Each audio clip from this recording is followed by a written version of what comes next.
Everyone, welcome to विद्यार्थी.in। My name is Varsha और इस वीडियो के साथ स्टार्ट कर रहे हैं हमारा चैप्टर नंबर 3 के एमसीक्यू, जिसका नाम है व्हाट इज गवर्नमेंट। सिविक्स का चैप्टर है, तो आइए देखते हैं कैसे करना है हमारे एमसीक्यूज को।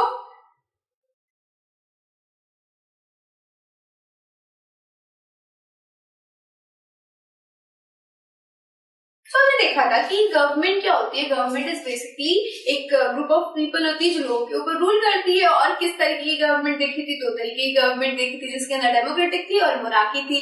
डेमोक्रेटिक में जो लोग हुआ करते थे वो उनके पास पावर हुआ करती थी। इसकी जो गवर्नमेंट हुआ करती थी वो कैसी गवर्नमेंट हुआ करती थी? वो आंसरेबल टू पीपल। वही मोनार्की में ऐसा नहीं था, जो राजा और रानी रूल क्या करते थे वो कुछ आंसर्स नहीं दिया करते थे। फिर हमने बात करी थी इसी के अंदर कि जो भी डेमोक्रेटिकली आएगा, जो भी डेमोक्रेटिक गवर्नमेंट होगी वो क्या होगी? वो लोगों के द्वारा चुन के आई होगी, वोटिंग के थ्रू आई होगी। और ये जो वोटिंग का जो राइट है वो क्या कहलाता है? वो कैसे हमें मिली? वो सबको कैसे मिली? थ्रू यूनिवर्सल अडल्ट फ्रेंचाइजी, जिसके अंदर हर 18 साल का इंसान जो कि अडल्ट समझा जाता है इंडिया के अंदर, उन सभी को वोट करने का अधिकार था। चाहे वो किसी भी जेंडर से आए, किसी रिलीजन से आए, किसी कास्ट से आए, किसी रीजन से आए, किसी भी कल्चरल बैकग्राउंड से आए, कोई मतलब नहीं है, कोई फर्क नहीं पड़ता। बस they should be 18+। Okay, so this was all about. एक जस्ट सा हमने देख लिया कि ये चीजें हमने पढ़ी थी। अब देखते हैं क्वेश्चंस क्या क्या है इन एमसीक्यू के अंदर। What do government do for their people? अपने लोगों के लिए गवर्नमेंट क्या करती है? तो कोई भी गवर्नमेंट क्या करती है? रूल तो करती है, लेकिन अपने जो लोग है, अपने जो सिटीजन्स है, उनके लिए वेलफेयर प्लान चलाती है ताकि डेवलपमेंट हो सके उनका भी। तो सबसे पहले हमारे पास ऑप्शन है build the roads and school और रोड बनाती है। सप्लाई द इलेक्ट्रिसिटी सप्लाई करती है लोगों तक। And take action on social issues पे एक्शन ले। सोशल इश्यूज क्या होते हैं? वो इश्यूज जो सोसाइटी से रिलेटेड है, वो समस्याएं जो सोसाइटी के अंदर होती है। और वो समस्याएं क्या क्या हो सकती है? पॉवर्टी हो सकती है, जेंडर डिस्क्रिमिनेशन हो सकता है, you can say caste discrimination हो सकता है। तो इनके ऊपर हमारी गवर्नमेंट कुछ ना कुछ क्या करती रहती है? एक्शंस लेती रहती है, इनको इरेडिकेट करने के लिए, इनको हटाने के लिए। तो ये तीनों ही काम गवर्नमेंट करती है। तो आंसर क्या हो जाएगा हमारा? Fourth one, that is all of these. Next देखते हैं हमारे पास, which agency of government does the job of protecting the boundaries of country and maintaining peaceful relations with other countries? कौन सी ऐसी एजेंसी है, कौन सा ऐसा गवर्नमेंट का पार्ट है जो कि बॉर्डर सिक्योरिटी को बनाए रखता है, बॉर्डर को प्रोटेक्ट करता है? और दूसरी चीज क्या लिख रखी है कि दूसरे कंट्रीज के साथ अच्छे रिलेशन बनाता है। देखते हैं ऑप्शन में क्या क्या है हमारे पास। Gram panchayat, ministry of foreign affairs, ministry of defence और पीएनसी। ग्राम पंचायत ऐसी लेवल है जो कि लोकल रूलिंग बॉडी होती है, लोकल रूल्स बनाती है, लोकल पॉलिसीज बनाती है ताकि लोकल एरिया में डेवलपमेंट हो सके, यानी कि एक स्पेसिफिक एरिया के लिए प्लान्स बनाएगी। मिनिस्ट्री ऑफ फॉरेन अफेयर्स, अब मिनिस्ट्री ऑफ फॉरेन अफेयर्स क्या है? नेशनल लेवल की एजेंसी है। वो क्यों है?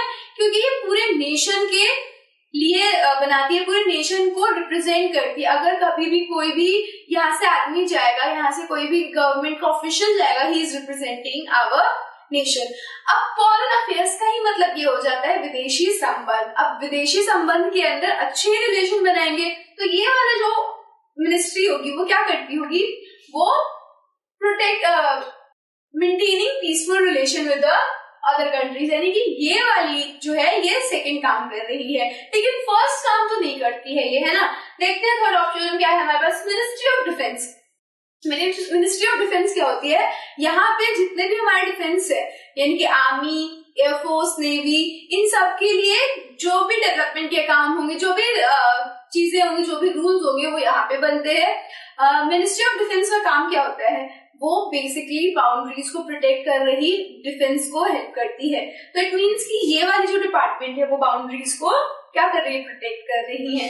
लेकिन ये दोनों तो अलग अलग है। अब फोर्थ देखते हैं, फोर्थ में क्या है हमारे पास option, that is both B and C. ये दोनों ही कवर हो गए इसके अंदर और इसका आंसर भी हमें मिल गया, दैट इज बी एंड सी। दोनों ही ये दोनों काम कर रहे हैं।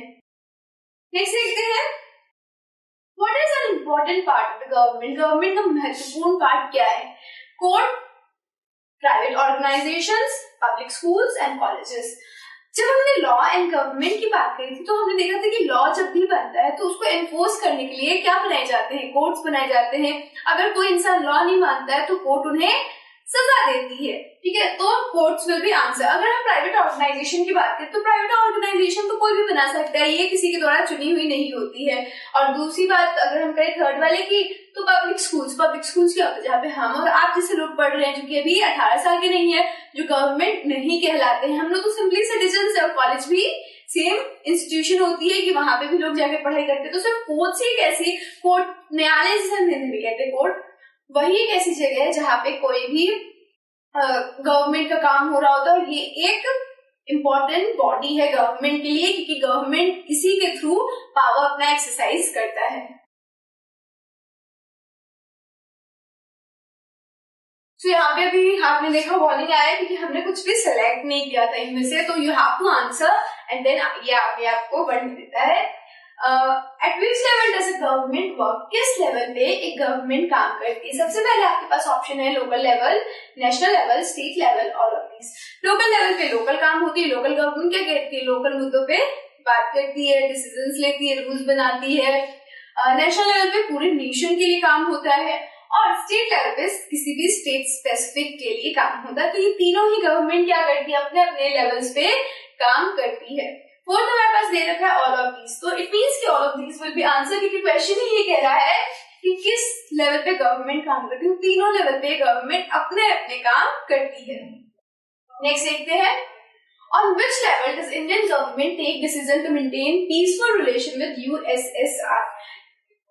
जो इंडियन गवर्नमेंट है वो किस लेवल पे डिसाइड कर रही है कि हमें यूएसएसआर के साथ अच्छे रिलेशंस बनाने चाहिए। अभी हमने देखा था जब हमने बात करी थी maintaining peace with other countries, तो उसमें मिनिस्ट्री ऑफ फॉरेन अफेयर्स, और ये मिनिस्ट्री ऑफ फॉरेन अफेयर्स कहा था नेशनल लेवल पे था।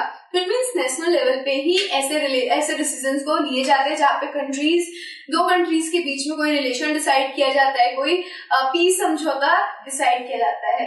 तो लोकल लेवल नहीं होगा क्योंकि लोकल लेवल पे सिर्फ लोकल मुद्दे ही होंगे। दूसरा है हमारे पास स्टेट लेवल।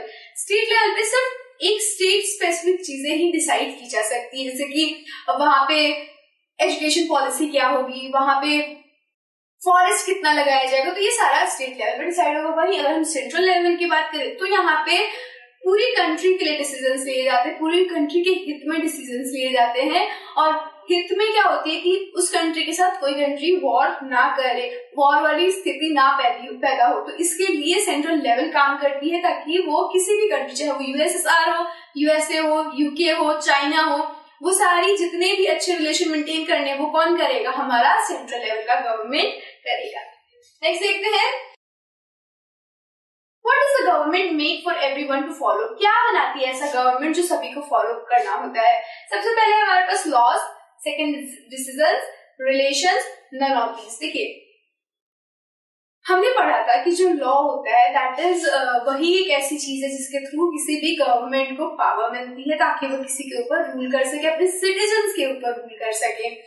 दूसरी चीज डिसीजंस क्या होती है, फैसले लेना होती है। अब गवर्नमेंट तो बहुत सारे फैसले लेती है, चाहे वो रोड बनवाना हो, चाहे वो किसी दूसरे कंट्री के साथ अच्छे रिलेशंस बनवाने हो, तो डिसीजंस तो कोई भी ऐसा फॉलो करने वाला नहीं हो सकता है।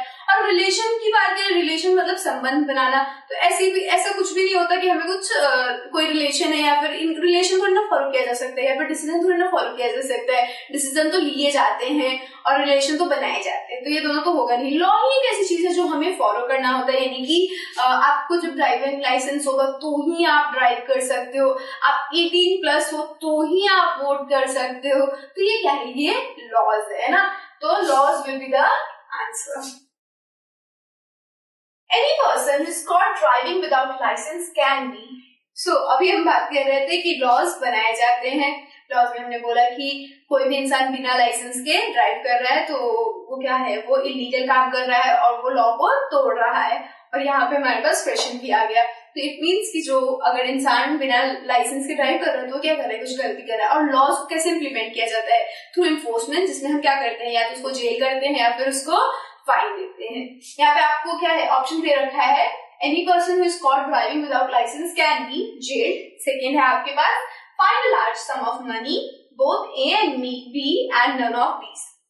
जेल का मतलब होता है जेल जाना, और फाइन का मतलब होता है सिंपली उसको फाइन पैसे देने होंगे, तो ज्यादा अमाउंट में पैसे दे रहा है, या फिर बोथ ए एंड बी, यानी जेल भी जाएगा और उसको पैसे भी देने पड़ रहे हैं, और डी है हमारे पास नन ऑफ दीज, इनमें से कोई भी नहीं। तो हमने देखा ये तो लॉ तोड़ रहा है क्योंकि इसके पास लाइसेंस नहीं है, और लाइसेंस नहीं है, लॉ तोड़ रहा है, तो इसको क्या मिलेगा, जेल भी जा सकता है ये, और क्या कर सकता है, फाइन भी इस पे लग सकती है, या फिर दोनों ही काम हो सकते हैं। तो both A and B will be the answer. Next देखते हैं, which type of government is chosen by the people? किस तरीके की सरकार लोगों के द्वारा चुनी जाती है? Democratic government, monarchy, second is dictatorship, third is monarchy, and fourth is none of these. Democratic government में हमने अपने चैप्टर में देखा था कि लोग वोटिंग के थ्रू क्या करते हैं, अपना गवर्नमेंट चूज करते हैं। वही डिक्टेटरशिप में कोई एक इंसान क्या होता है, डिक्टेट करता है और वो चेंज नहीं होता है, वही एक इंसान गवर्नमेंट बनाए रहता है, जैसे किम जोंग उन है ना, ये सब डिक्टेटर है ना, उसके पापा भी पहले शासन करते थे नॉर्थ कोरिया पे और वो भी शासन कर रहा है, उसके दादा भी करते हैं, मे भी उसका कोई क्या कह सकते हैं डिसेंडेंट होगा, यानी कि उसका जो बेटा बेटी है वंशज है वो भी राज करे, ठीक है। And third is monarchy government. Monarchy government में एक रूलर होता है जो कि तख्त पे बैठता है, जिसका ताज मिली होती है, वो शासक होता है, वो क्या करता है, अपना गवर्न करता है, गवर्नमेंट फॉर्म करता है। तो सिर्फ एक ही है ऐसा जो कि क्या है हमारा डेमोक्रेटिक गवर्नमेंट, जो कि लोगों के द्वारा चुना जाता है। नेक्स्ट देखते हैं, what is monarchy government. Monarchy government क्या होती है, ऑप्शंस है chosen by people, ruled by the king and queen, both A and B, none of these। तो मोनार्की गवर्नमेंट क्या होती है, लोगों के द्वारा चुनी नहीं जाती, लोगों के द्वारा चुनी जाती तो वो क्या कहलाती, वो डेमोक्रेटिक कहलाती।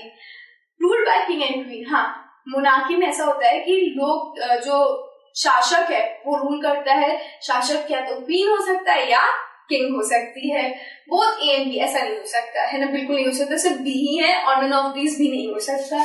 Answer is our B. Next देखते हैं, in which group of government to the king और the queen not have to explain their action और डिसीजन दे टेक। किस तरह की गवर्नमेंट में किंग्स और क्वीन को अपने एक्शंस को एक्सप्लेन नहीं करने पड़ते, अपने जो भी डिसीजंस लिए हैं उनको एक्सप्लेन नहीं करना पड़ता। सबसे पहले डेमोक्रेसी, दूसरा monarchy, both A and B, none of these. अब देखिए इसमें सीधा सीधा आपको फर्स्ट ही लाइन मिल जाएगा, फर्स्ट 4-5 वर्ड्स पढ़ोगे तो आपको दिख जाएगा कि किंग्स एंड क्वींस, और किंग्स और क्वींस किस में होते हैं, मोनार्की में होते हैं। और दूसरी स्टेटमेंट पढ़ने के साथ आपको क्लियर हो जाएगा कि मोनार्की ही है। किंग्स और क्वीन क्या होते हैं, वो अपने एक्शंस को कभी भी डिफेंड नहीं करते, अपने एक्शंस को कभी भी एक्सप्लेन नहीं करते हैं, तो इसके अंदर मोनार्की आंसर होगा, क्योंकि डेमोक्रेसी में तो लोग चुनते हैं, तो जो भी गवर्नमेंट होगी उनको क्या करना होगा, उनको अपने एक्शंस को एक्सप्लेन करना होगा, वरना हम लोग क्या करेंगे अगले साल, अगले 5वें साल क्या करेंगे, नई गवर्नमेंट को ले आएंगे। नेक्स्ट देखते हैं, to whom did the government not allow to participate in election in olden times। पुराने वक्त में, पुराने समय में किनको जो गवर्नमेंट थी वो इलेक्शन में शामिल नहीं होने देती थी, पार्ट नहीं लेने देती थी। Educated person, poor and illiterate adults, all of this. Educated मतलब शिक्षित लोगों को नहीं पार्ट लेने देती थी, तो ऐसा तो नहीं था, उनको लेने देती थी। दूसरा पुअर और इलिटरेट, गरीब और अनपढ़, और तीसरा वयस्क यानी एडल्ट जो कि 18+ है, या इनमें से सभी को।